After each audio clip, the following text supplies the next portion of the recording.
Ingemet, Asociación Peruana de Hidrógeno, Engie, Viceversa Consulting, presentan Tierra Adentro con Oscar Díaz.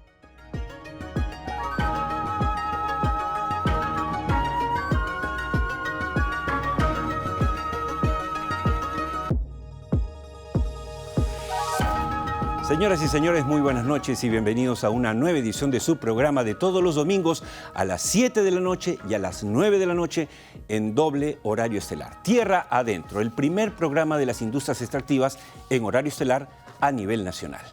Y por supuesto por ATV+.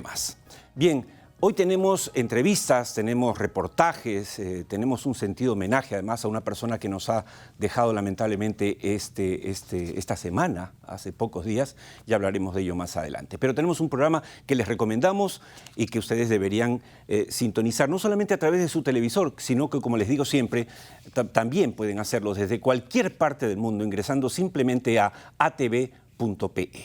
Empezamos y nos vamos de una vez a Arequipa porque estamos conectados con Pablo Alcázar. Pablo Alcázar es gerente de Asuntos Públicos y Comunitarios de Sociedad Minera Cerro Verde y presidente del Simposium ResMine 2023, que lleva el título este año de Responsabilidad Social y Desarrollo Sostenible. Buenas noches y bienvenido, Pablo. Muy buenas noches, Oscar. Gusto en saludarlo y a sus televidentes.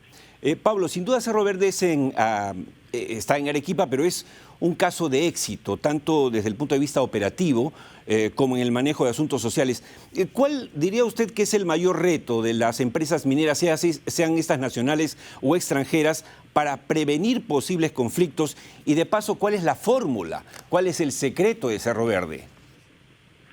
Bueno, el reto más importante de las empresas mineras es obviamente operar en un entorno a veces complejo, ¿no? Y yo diría que son tres aspectos que deberíamos mencionar, ¿no?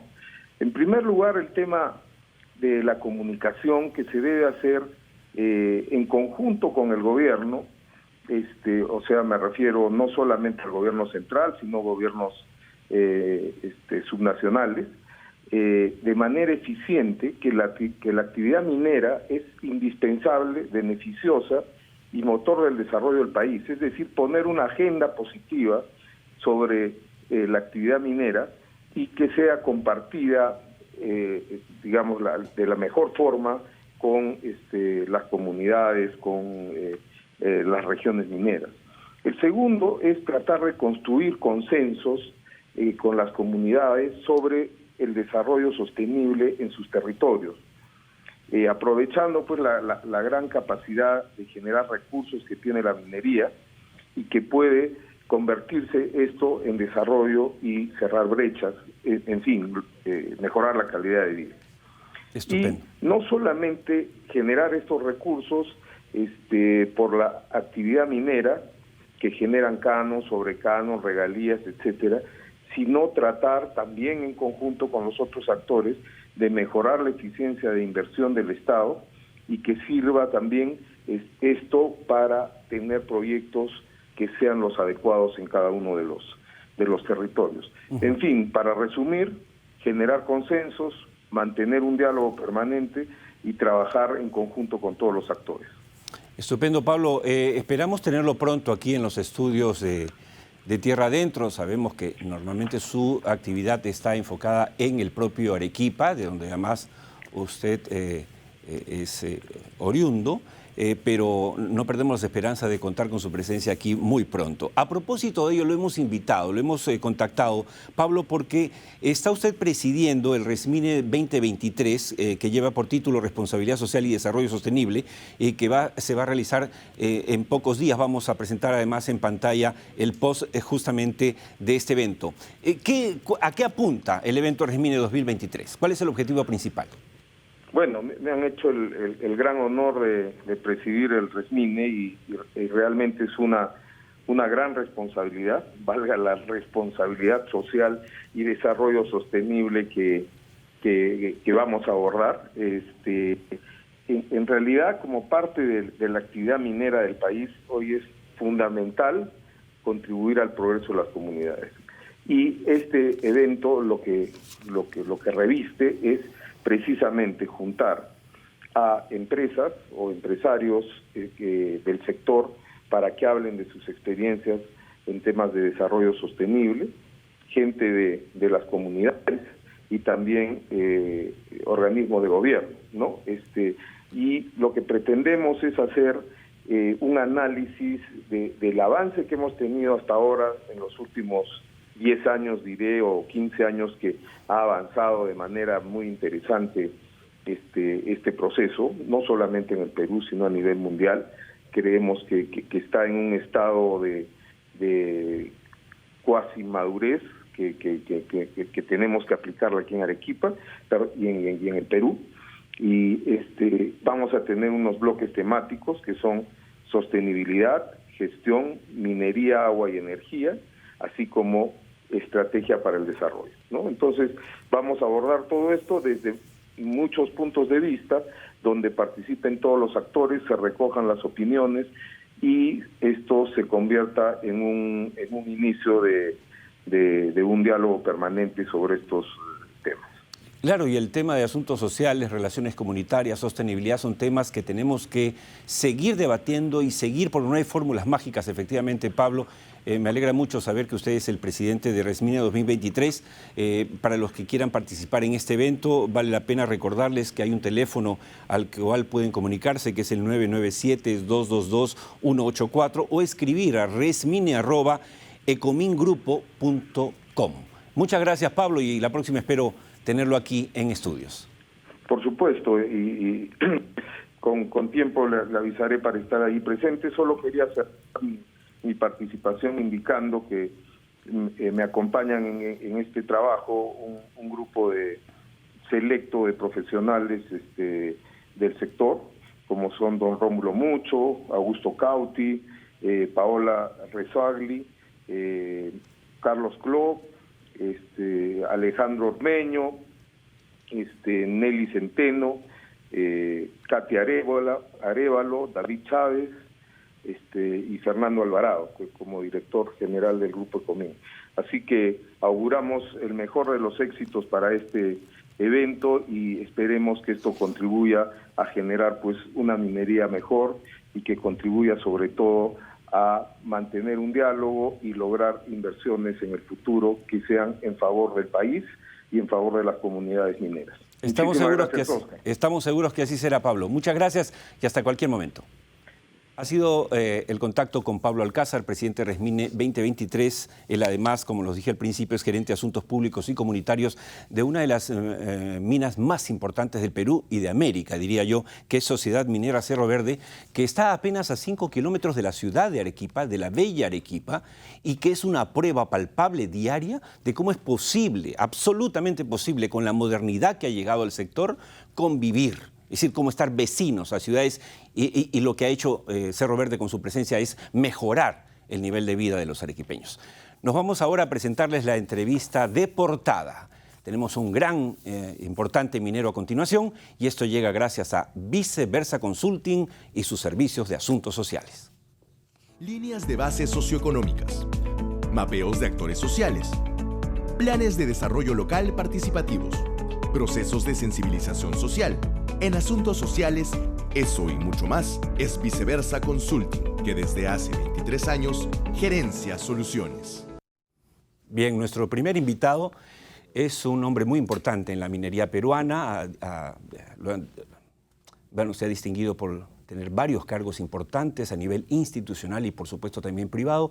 Actualmente es el vicepresidente para las Américas de una de las mineras más grandes del mundo, la sudafricana Gold Fields. Así que nos da mucho gusto tener hoy en estudios a Luis Rivera. Buenas noches y bienvenido, Luis. Muchas gracias, Oscar, por invitarme. Un saludo para ti y para todos tus televidentes. Bien, hablemos entonces de los temas que conocemos y nos interesan tanto.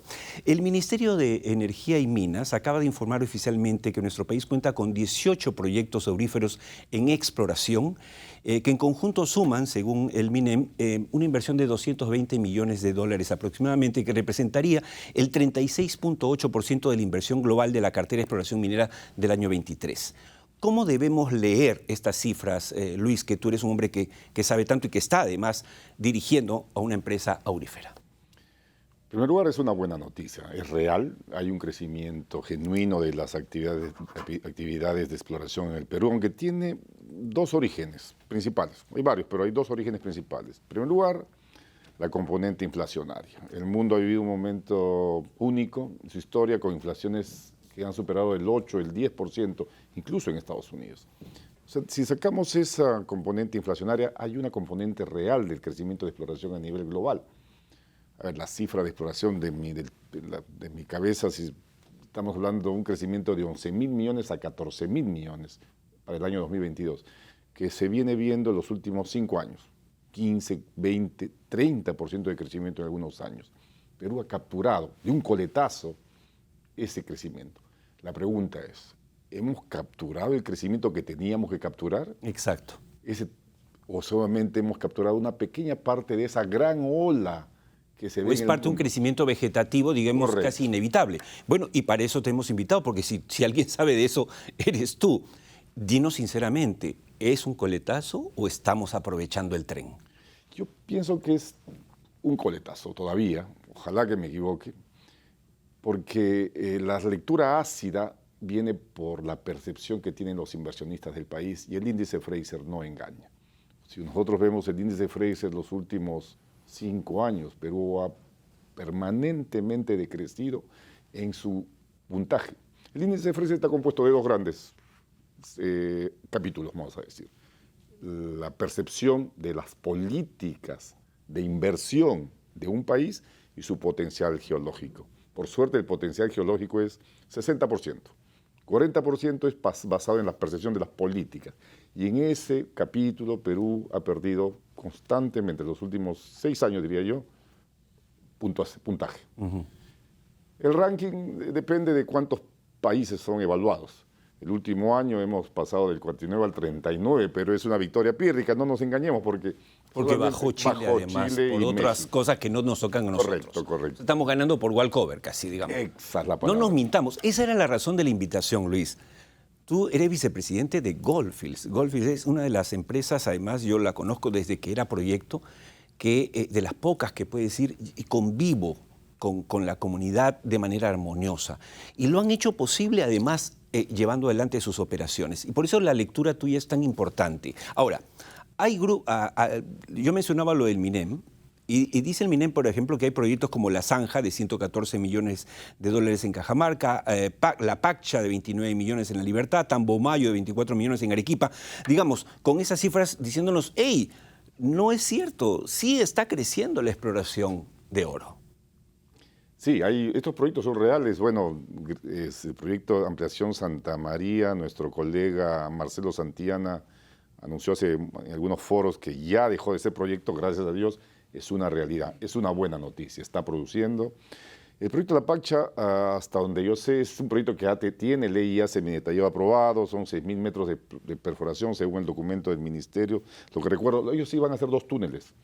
También son buenos síntomas que hay inversionistas que creen en el país, a pesar de las dificultades que Pablo Alcázar mencionó en la entrevista anterior. Uh-huh. Las dificultades están y no han disminuido.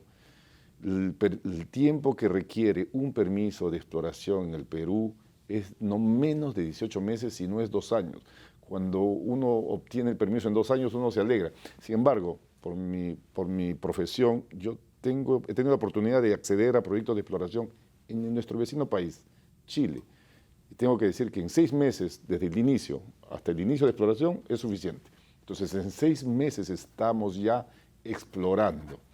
Y la complejidad geográfica, geológica, ambiental, social, no es muy diferente en nuestro vecino país de Chile que en el de Perú. Entonces, hay una componente burocrática. Insisto, el Ejecutivo lo reconoce, no es ajeno a esto. Ellos lo han manifestado muchas veces, en muchos foros, su intención de mejorar esto. Pero bueno, la intención No basta, no basta. no basta. Ahora, estuvo aquí donde estás tú sentado hace pocas semanas Roque Benavides y nos confirmó que efectivamente el proyecto San Gabriel de Buenaventura, que apunta a ser la mina más grande que ellos han empezado a desarrollar, con 470 millones de dólares en promedio en Moquegua, que es de oro, con una producción estimada en 125.000 onzas, y luego la ampliación de Santa María, 121 millones en La Libertad, digamos, vendrían a ser otros dos indicadores de este fenómeno, pero que no tiene que ver con políticas públicas, digamos, sino con el esfuerzo privado neto. Muy bien, sí, muy cierto. Es la inercia de las inversiones pasadas que están teniendo una consecuencia en el presente y quizás en el futuro cercano. El problema es el futuro lejano, el largo plazo. En el futuro cercano, Perú va a vivir todavía un beneficio en sus brownfields o en los proyectos ya iniciados hace 5 o 10 años atrás. Entonces, lo que nos debe preocupar, sobre todo a los hacedores de política pública, aquellos que tienen que ver lo que incluso las empresas mineras no ven, periodos de 5, 10, 15, 20 años, como hacen los países desarrollados. Ese es el hacedor de política pública, tiene que ver ese futuro. Y fuera de Quellaveco, ¿qué otro gran proyecto tenemos?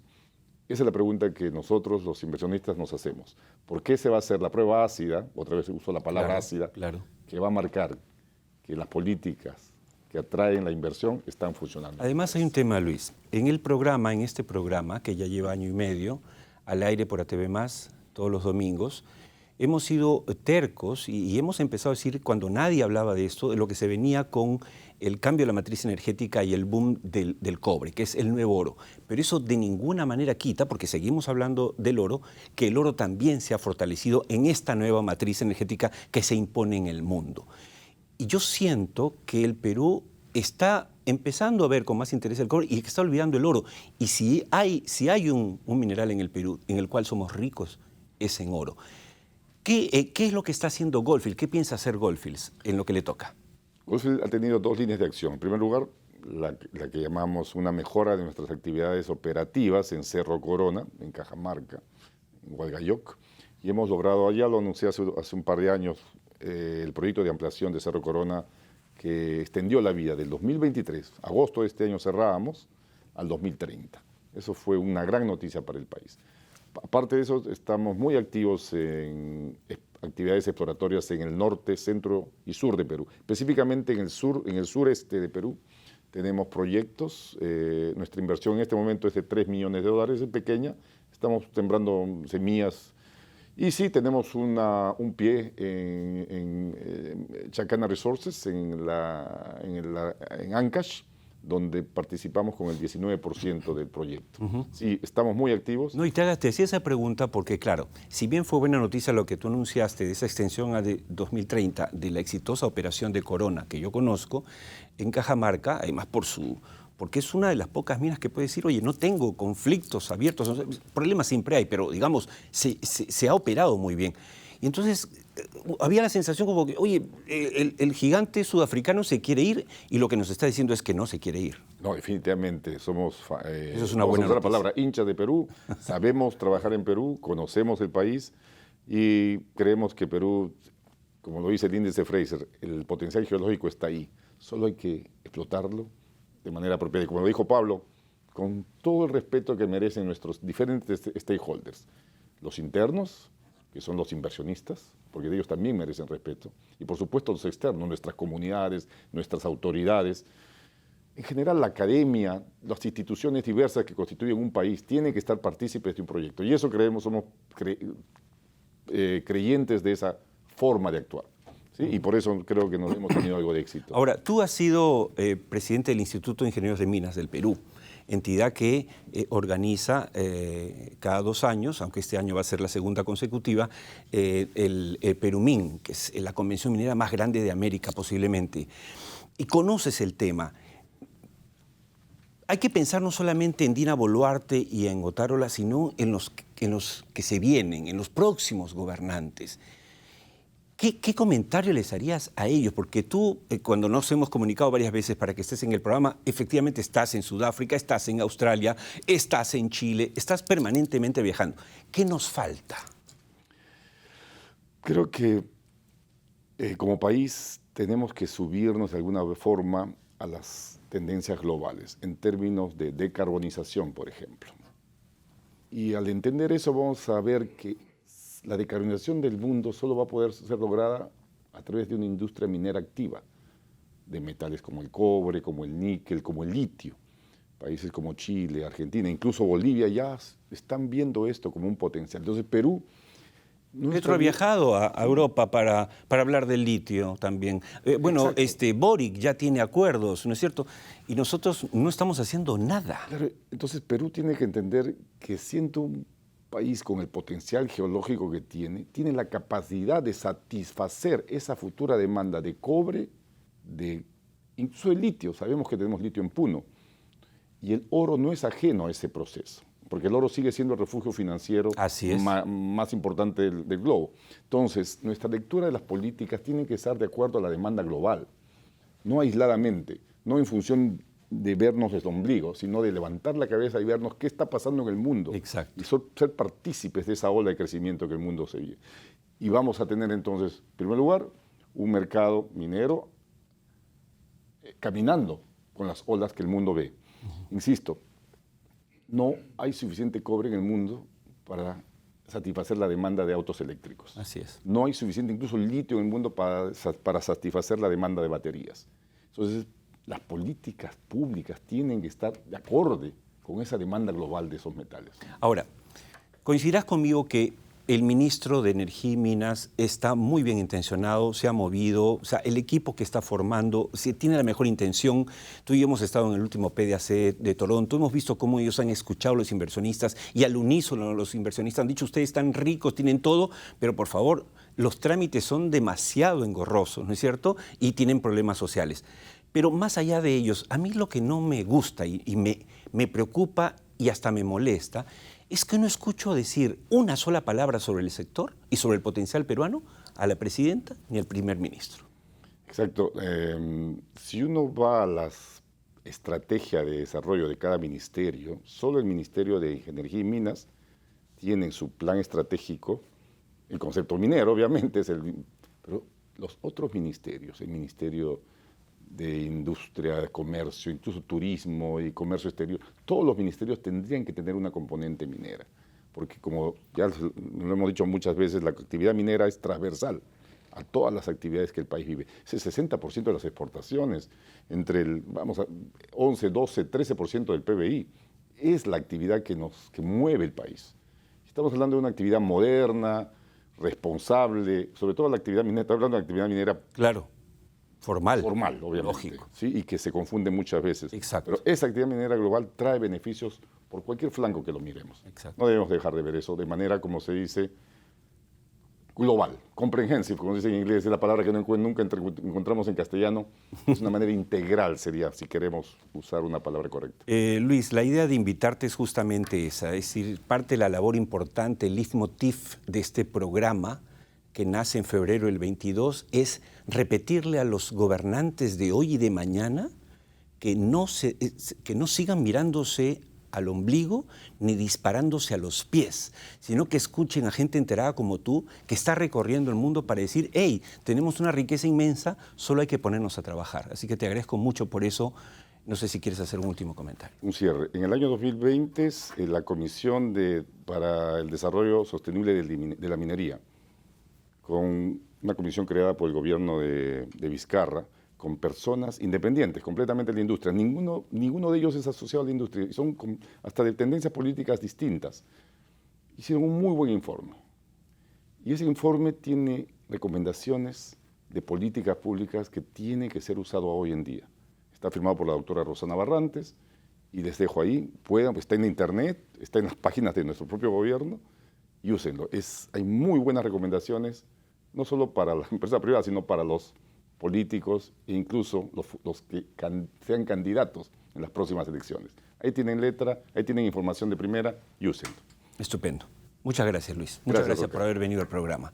Ha sido Luis Rivera, vicepresidente de las Américas de una de las empresas mineras más grandes del mundo y de las más exitosas en el Perú. Su nombre, Gold Fields, ubicada hoy protagónicamente en Cajamarca, donde ustedes saben, hay problemas, pero esta empresa ha logrado a tener éxito operativo, pero además en el manejo de las variables sociales. Nos vamos a la pausa, la primera del programa, pero regresamos con mucho más. No se muevan de sintonía en ATV+.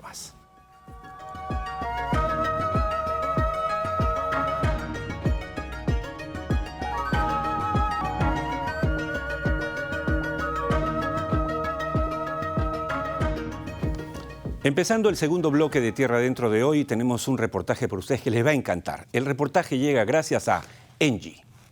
Palomitas, la central eólica más grande del Perú, con 296.4 megawatts y 57 aerogeneradores. Con este proyecto seguimos impulsando la transición energética de nuestros clientes y el Perú. Engie, vamos más allá de la energía. Amigos, hay una empresa minera en La Libertad que se ha tomado muy en serio su papel como promotor de la agricultura y en particular de la producción de papa.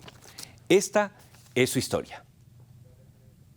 Florencio Contreras es un hombre de campo que durante décadas ha visto con preocupación cómo se reducen sus cultivos de papa a consecuencia de las heladas que afectan a las comunidades de la provincia Sánchez Carrión en la Sierra Liberteña. Mire los campos, lo he hecho las heladas, no deja nada la helada.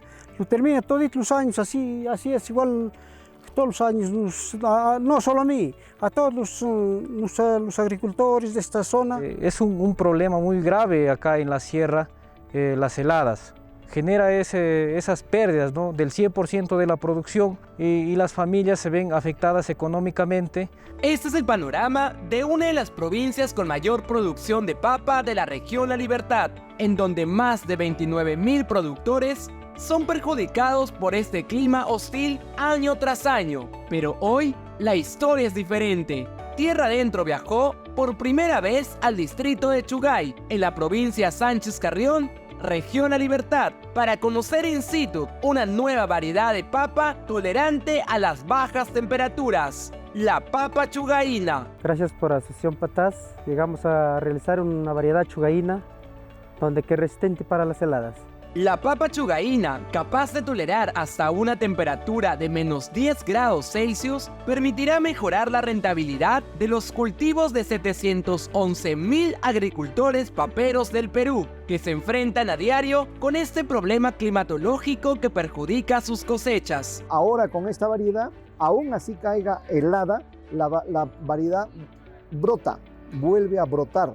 Antes de una hectárea no sacaban absolutamente nada.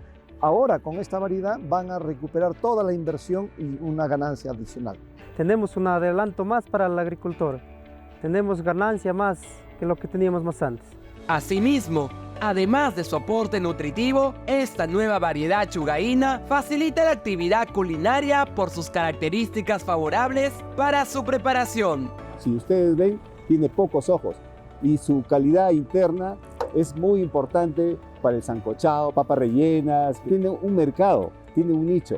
Es superior a la papa, a la única, a la revolución, a las papas, a la canchán. El marco legal en el Perú permite que las empresas privadas de manera individual o en consorcio puedan ejecutar proyectos públicos en beneficio de la población, tal como ocurre con este proyecto promovido por Minera Poderosa, que empieza a cosechar sus primeros frutos. Ha sido en alianza estratégica con la parte pública y privada. Ha intervenido el INIA, el Centro Internacional de la Papa, la Asociación Patás, la Municipalidad Distrital de Chugay, asociaciones de productores, que realmente han permitido que durante 12 años podamos probar esta variedad. Pero no solo se ha buscado solucionar los problemas derivados de las bajas temperaturas, sino también crear un producto con garantía y confiabilidad para el consumo humano, 100% natural y no genéticamente manipulado. Esta variedad chugaína pasa por varios procesos, ¿no? Uno de los primeros procesos se inicia con la evaluación de gran cantidad de clones, someterlo a temperaturas inferiores a -4, -5 grados centígrados, y son los que sobreviven a estas bajas temperaturas, son los que ya comienzan a pasar a campo. Esta variedad ha seguido un método de mejoramiento denominado selección masal recurrente. Es un método de mejoramiento genético en las papas que se hace a través de un método manual. No ha habido manipulación genética. Siguiendo un modelo participativo e inclusivo, se ha capacitado a más de 500 agricultores de la zona para continuar con el proyecto desde lo más alto de sus tierras. Pero todo el trabajo se ha desarrollado con las asociaciones de agricultores, con ellos. Ellos han probado las características y se han quedado sorprendidos de esta nueva variedad. Tras plantar las semillitas a las parcelas, nos dieron la capacitación, ¿no?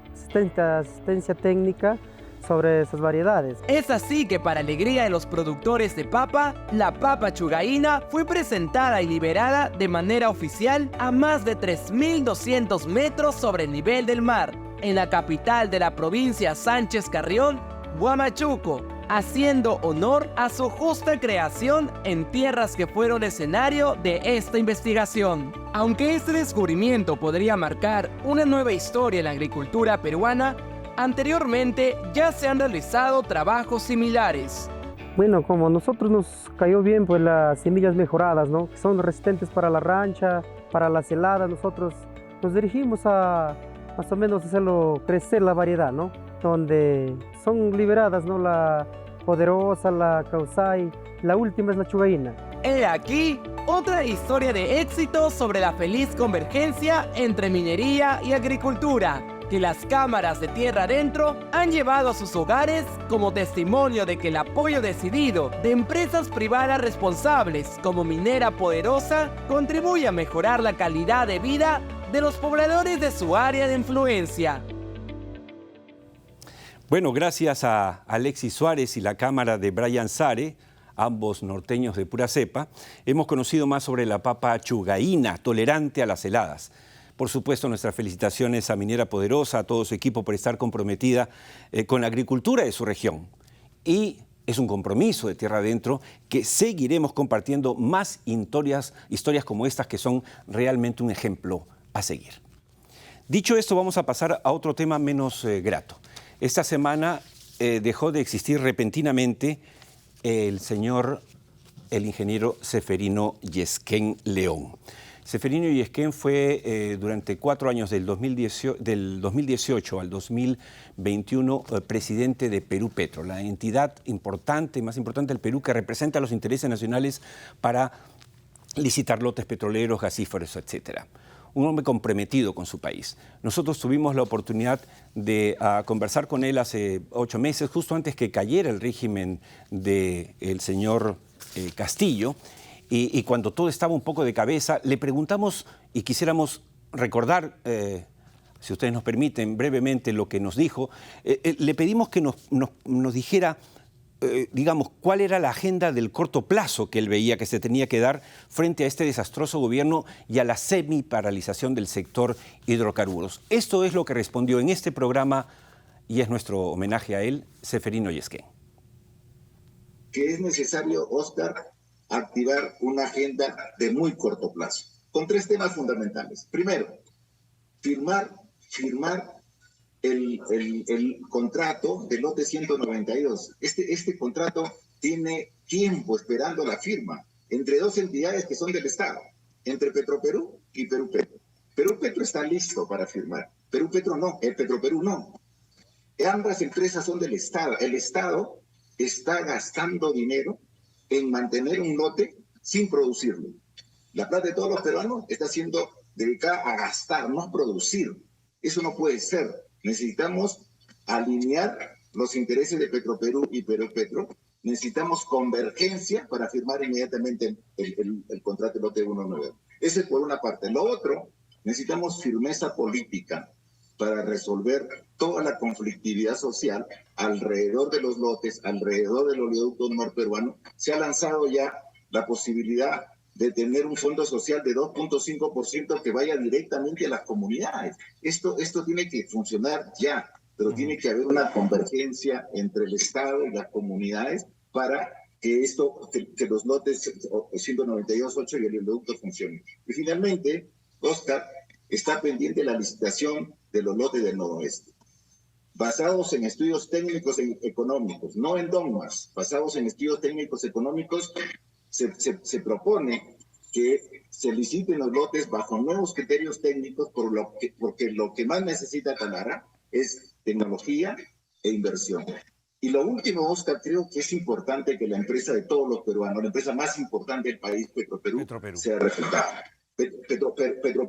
Petroperú, la empresa estatal, necesita ser reactivada, necesita ser capitalizada. Petroperú no tiene plata, Petroperú no se puede hacer cargo de los lotes. Petroperú necesita acompañarse y se necesita resolver el problema de gestión y operación de Petroperú, porque una industria petrolera funciona bien cuando la industria nacional, cuando la empresa nacional de petróleo funciona bien. En un país donde reina muchas veces, lamentablemente, la ingratitud y la mezquindad, nosotros hemos querido rendir un modesto homenaje a Ceferino Yesquén, a quien yo en lo personal tuve la oportunidad de conocer, de trabajar con él. Una persona de primer nivel, honesto, honrado, amante de su país, preocupadísimo, y lo dijimos en este programa, lo anunció varias veces, en elevar la producción petrolera del Perú.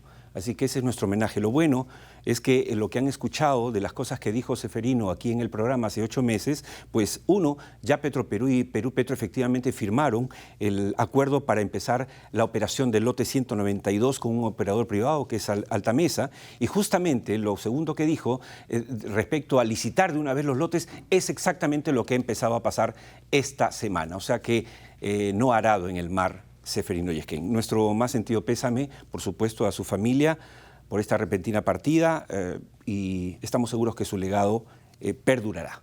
Que en paz descanse Ceferino Yesquén León. Bien, y nos vamos de inmediato, gracias a Viceversa Consulting y sus servicios ambientales, a presentar la entrevista central de hoy, que tiene que ver directamente con el sector hidrocarburos. Estudios de impacto ambiental detallados y semidetallados. Informes técnicos sustentatorios, modificaciones de EIA, monitoreos ambientales para minería, petróleo y energía. En medio ambiente, eso y mucho más es Viceversa Consulting, que desde hace 23 años gerencia soluciones. Bien, está con nosotros para la entrevista central Carlos González, economista y experto petrolero, a quien ya hemos tenido varias veces aquí. Es una persona a la que consultamos permanentemente sobre el sector y ha tenido la gentileza de darse un salto hoy al programa. Buenas noches, Carlos. Hola, Oscar, ¿cómo estás? Muchas gracias por la invitación. Esta semana Perú Petro apostó por la licitación lote por lote y terminó adjudicando los lotes 5 y 7 a las empresas peruanas Petromond y Olympic. Ahora, Petromond ofreció 21 pozos de desarrollo, 1 exploratorio, Olympic ofreció 89 pozos de desarrollo y 5 exploratorios. ¿Por qué es esta una buena noticia, a pesar de que la producción de estos dos lotes apenas supera los 1.000 barriles por día? Es buena noticia porque, primero, se replanteó la fórmula que se pensaba inicialmente de reagrupar lotes y convertirlos en lotes, en megalotes, y se apostó por lote, como son los lotes pequeños. Lo sorprendente ha sido la oferta técnica que han hecho estas dos empresas. En realidad, yo sinceramente me he sentido gratamente sorprendido porque el lote 5 es un lote que produce 90 barriles y se han ofrecido 21 pozos adicionales a los de la línea base, que eran 4 o 5. El lote 7 tenía una línea base de 35 y Olímpica ha ofrecido 89, o sea, va a ser 124 pozos de desarrollo. La pregunta y la reflexión que yo hacía hace unos días era si para estos dos lotes que apenas superan los 900 barriles juntos, o 1.000 barriles, se ha ofrecido 150 pozos, ¿cuánto se podría ofrecer por lotes como el Z2B o el 10 o el 6, que son lotes mucho más grandes que estos? Entonces, yo supongo que la gente de Perú Petro en este momento está seguramente ya analizando las alternativas que puede haber. Y como hace algunos programas atrás, alguna vez lo comentamos, hay varias fórmulas, hay varias posibilidades que puede optar Perú Petro, o la política del gobierno. Una es la que anunciaron hace unos meses, que pasen los lotes a Petro. A Petroperú. O a Petroperú. Siempre con un socio privado. Claro. Tipo Altamesa, tipo 192. Otra es... Pero eso desató las iras de un montón de gente. Lo que pasa es que hay dos extremos. Un poquito de fanatismo y dogmatismo. Salieron los gritos de estatismo y no es estatismo. No, y lo que pasa es que hay dos extremos que los dos son malos. Malo es decir que no es nada para Petro y malo es decir todo para Petro. Y sobre eso, mira, tenemos una lámina, señor director, si la puede poner a toda pantalla, de hecho la conoce Carlos, pero los televidentes no. Esto nos ayuda a tener un panorama a la hora que hablamos de este punto que nos presenta Carlos. Miren ustedes, las empresas estatales como Petroperú de Brasil, la brasileña, que es Petrobras, produce el 74.2% del petróleo de Brasil. En Colombia, Ecopetrol, el 60.3%. Y en Ecuador, el 81.0%. ¿Qué quiere decir? Que en Ecuador 8 de cada 10 barriles de petróleo los produce la empresa estatal de Ecuador. Es decir, y ahí voy a lo que decía Carlos, efectivamente no podemos entrar en dogmas de no, Petroperú que no entre, porque además nadie pretende, nadie que yo he escuchado hasta ahora, pretende que Petroperú se ponga a explorar con la plata de todos los peruanos, sino de tener un socio privado, como Altamesa para el 192, que lo acompañe, lo cual no estaría mal, Carlos. No, además, como decía la última reflexión de Seferino, Petroperú en estos momentos tiene que primero fortalecerse, capitalizarse y reincorporarse al upstream, pero con un socio que haga la inversión.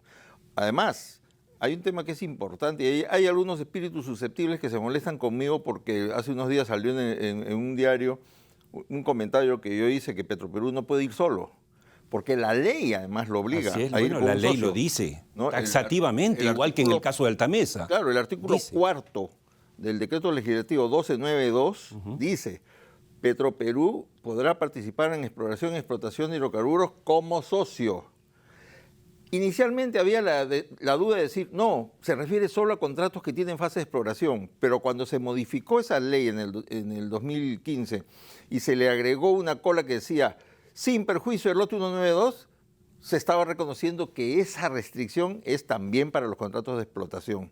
Entonces, yo lo que digo es, yo no he inventado esa ley existe y hay que ser respetuosos de lo que existe. Si no quieren, deróguenla, pero no podemos decir todos los lotes al 100% a Petroperú porque estaríamos transgrediendo esa ley. Ningún lote a Petroperú. Tampoco. Porque pero los por privados, ley... porque además recordemos un dato que lo hemos repasado contigo.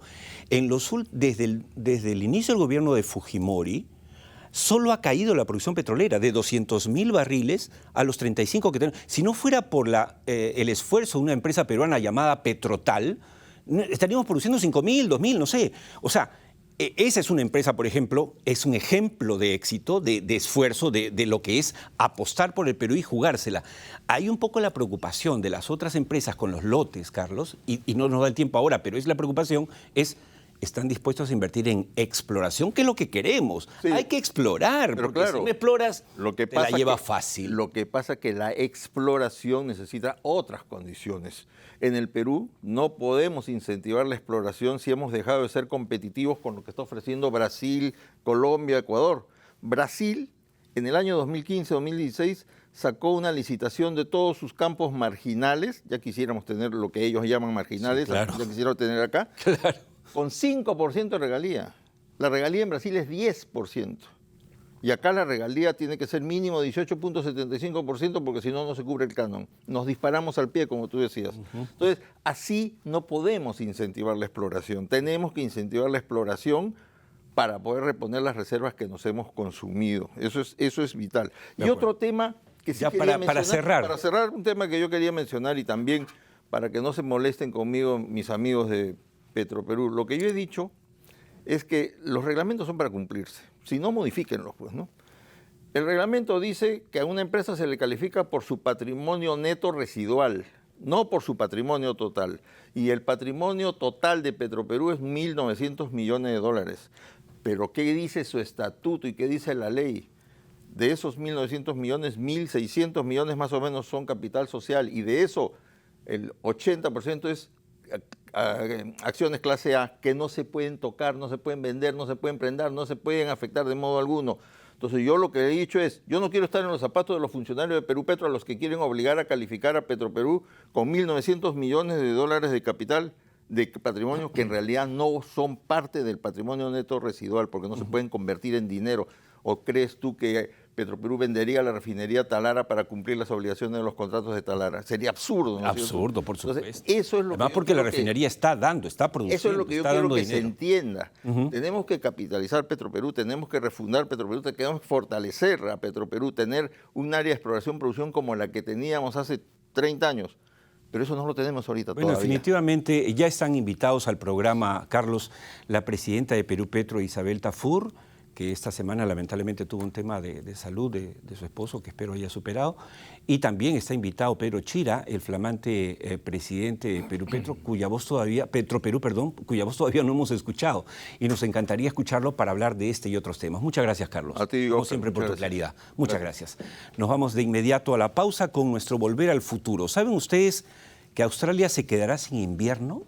Sí, señores, Australia se quedará sin invierno, si siguen así las cosas. ¿Qué año? Sépanlo en nuestro segmento Volver al Futuro y luego acompáñenos en el último bloque, que tenemos algo sustancioso que compartir con ustedes.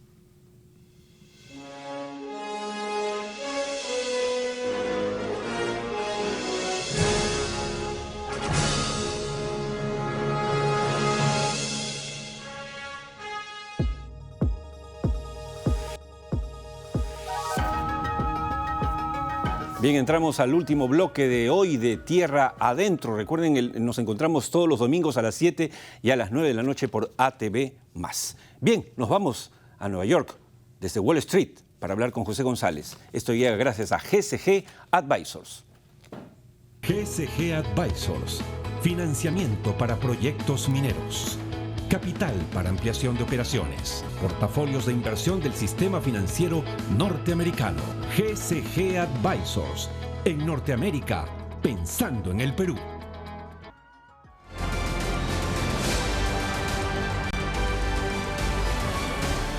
Bien, nuestro segmento en directo desde Wall Street. Estamos como siempre, como todos los domingos, con José González, gerente asociado de GCG Advisors. Buenas noches, José. Buenas noches, Oscar. Un placer estar contigo siempre. La última reunión de la OTAN tuvo como protagonista a Joe Biden, no solo por el tema de la guerra de Ucrania, ciertamente, sino sobre todo por la guerra de los minerales críticos que parece haber desatado China al restringir la exportación de galio y germanio, como lo advertimos la semana pasada aquí contigo. ¿Puedes decirnos por qué esto es tan importante para el Perú? A ver, Oscar, justo este fin de semana estaba hablando con Mario Arenas, ingeniero metalúrgico peruano y paisano arequipeño, con larga experiencia en el sector minero basado en Canadá, y me comentaba un dato que creo que va a responder la pregunta que me haces. El galio y el germanio se recuperan de la producción del zinc, metal en cual el Perú es el primer productor del mundo fuera de China. Perú debería estar en esta conversación mundial sobre la guerra de los minerales críticos entre los aliados occidentales y no rompiendo la relación con China, como hecho Chile, porque según Mario Arenas, el Perú también produce arsénico. Es uno de los primeros productores de arsénico en el mundo, que se usan los chips de arsenio de galio, que son chips ultra rápidos. Así, Perú podría ser un hub de producción de semiconductores rápidos fabricados de arseniuro de galio, siendo la ventaja que el Perú produce las materias primas para su fabricación. La producción en China también incluye dos elementos, que son el fosfuro de galio y el arseniuro de indio galio. Todos esos metales los tiene en el Perú. Para tomar ventaja, teníamos una política agresiva de refinación, incentivando el capital extranjero, lo que se llama ahora el nearshoring, para que suplamos tecnológicamente los niveles de educación que están muy atrasados en técnica y en elementos técnicos y científicos, y que podrían ayudar a las limitaciones del sistema educativo peruano. Los chips de arseniuro de galio son de tecnología nueva. En un momento dado se pensó que podían reemplazar a la silicona, pero eran muy caros. Hoy día, sin embargo, la tecnología ha avanzado y son claves para todas las tecnologías 5G por su rapidez. Si su costo se reduce y el Perú toma las decisiones y los pasos adecuados, podríamos acabar con el Silicon Valley y pasar al Perú Valley, según Arenas. Ahora, José, en este programa lo hablamos además en la primera parte con Luis Rivera, vicepresidente de las Américas de Gold Fields. Digamos como que se le está paseando el tren, nos está pasando el tren por delante de este gobierno y no se dan cuenta. Todo el tiempo escuchamos hablar de los mochasueldos, ¿no es cierto?, de la mesa directiva, de que uno, que el otro, que Keiko, pero nadie, y lo que preocupa es que la presidenta y el presidente del Congreso, del Consejo de Ministros, parece que estuvieran en otro planeta y no leen los periódicos. Es decir, los presidentes de Chile, Brasil y Colombia, por no ir más lejos, se están reuniendo pero intensamente con Biden, con los presidentes de la Unión Europea, con China, y acá no se oye padre. ¿Qué estamos perdiendo si es que no se pone las pilas la señora Dina Boluarte y su gobierno? Estamos perdiendo tiempo y retrasando el proceso, Oscar, porque una de las discusiones que ha tenido el presidente Biden en Londres, en Latvia, en la reunión de NATO, y en Helsinki, en la reunión de los países escandinavos, es cómo suplir lo que va a ser claramente prohibiciones y limitaciones de exportaciones desde China, y van a tener que recurrir al minado en Europa, en Canadá, los Estados Unidos o los países aliados. Ahora, ya queda claro que la producción europea y norteamericana va a tomar por lo menos 3 décadas. En esas 3 décadas alguien va a tener que suplir ese gap, ese vacío, ese hueco, y el Perú es inevitable en términos de la oferta que se va a generar por una demanda que se va a agregar, como hablabas en el primer bloque, por la electromovilidad y el uso tradicional del cobre, más la transición energética. El Perú va a entrar en esa matriz, pero en la medida que no nos centremos en geoeconomía, geopolítica y geoestrategia, vamos a retrasar un proceso en el cual, como decía Mario, somos una pieza clave y hay que creer, de verdad, hay que creer que se puede crear con los nuevos chips y la capacidad de minado en el Perú y su matriz minera, lo que también se mencionaba en el primer segmento, un Perú Valley. No es imposible y la solución está en nuestras manos. De acuerdo. Muchas gracias, José, como siempre, por la interesantísima información que compartes con nosotros. Muchas gracias y hasta el próximo domingo. Bien, esto ha sido todo por hoy en el programa. Déjenme despedirme con una reflexión siempre importante, que es un ejercicio mental que es bueno realizar. El filósofo Friedrich Nietzsche decía: en el dolor hay tanta sabiduría como en el placer. Ambas son las dos fuerzas conservadoras de la especie. Bueno, y si de dolor sabemos los peruanos bastante, pero no tenemos que ser masoquistas. Podemos tener alegrías. El Perú, como hemos demostrado hoy nuevamente en Tierra Adentro, tiene 1000 posibilidades, inmensas riquezas. Lo que falta es un poquito de liderazgo. Señora Presidenta, por favor, póngase las pilas. Señor Primer Ministro, dejemos la anécdota del día a día y empecemos a pensar un poquito más allá. ¿Ok? Nos vemos el próximo domingo. La hora, la misma. 7 de la noche, 9 de la noche. El canal ATV+, el programa Tierra Adentro. Oscar Díaz les agradece su compañía y los invita a acompañarnos la próxima semana, donde estaremos juntos nuevamente, si Dios quiere. Gracias.